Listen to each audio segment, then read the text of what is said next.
Hi, welcome to this game review. We'll have a look at a short game where black blundered quite a few tactics, but these tactics led to losses of pawns. And this is also quite an important thing in chess. We don't have to only not blunder pieces, we shouldn't blunder pawns either.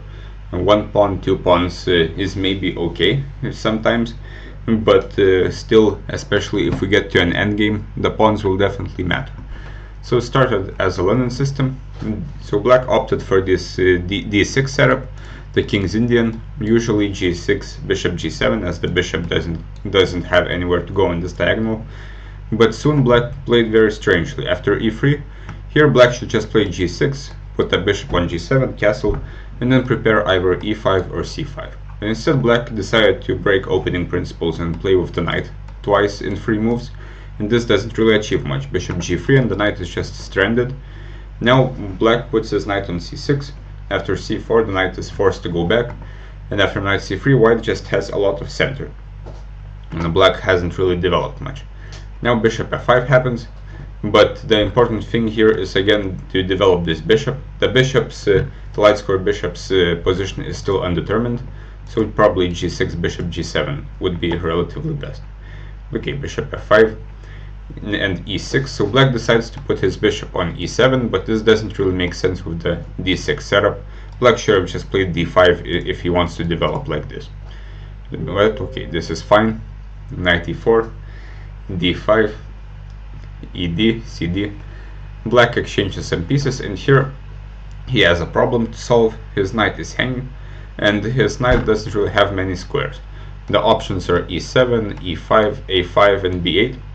a5 doesn't really make much sense, also you might get checked like this. And here knight e7 would be quite uncomfortable, as the bishop can't really go out. And we're left with knight b8 or knight e5. Knight e5, which is played in the game, is not really possible because 2 pieces defend this square, and black will lose a pawn. So unfortunately black has to play modestly with knight b8. And this is not that bad because the knight has a potential square on c5. If it gets there, it will be very stable because no pawns will be able to get rid of it. But knight e5 just loses a pawn, and one pawn is already something. White castles, also black isn't developed. Well, now bishop c5 happens. This pawn could be taken, but at least then black gets some activity on the g file. So white didn't take, played a passive move rook c1, black castled. And again, black is a pawn down, he doesn't really have any compensation, but we can still play. Bishop a3, the rook moves, and bishop rook c8. Probably it's better to put this rook on c8, as this rook still has the e8 or d8 squares available, while now this one is just stranded. It's always a big question as to whether or not which rook to put on some square. And bishop d3, and now black blunders another pawn with rook e8. And it seems like black attacks a bishop, but unfortunately now this c7 pawn will hang due to a deflection tactic. White takes an f5, black has to recapture, and now the bishop moves while taking a pawn, and the queen has been deflected from c7. The deflection tactics are quite common in chess, and they should be studied.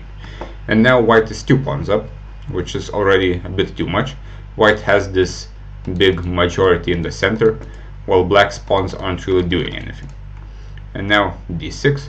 Also, if the bishop had moved, black would at least get this pawn. But now black decides to give up the bishop. He could still kind of play on with queen d7, not allow d7, but still the position is very bad. But after this, the position is hopeless. Also, black exchanges queens. A general rule is that when we have less pieces, we shouldn't exchange queens, because endgames will be completely hopeless, as happened in the game. From here, the game is basically over. Black should have at least tried to maybe hope for some attack or something, try to scare the opponent somehow. But again, getting an endgame without a bishop is not a good way to go. So from here, the game didn't really last long, and white eventually won, as he has a bishop up. So the rest of the game will not be interesting. So again, tactics, right? Tactics usually solve the games, and even pawns are important. We shouldn't blunder our pawns.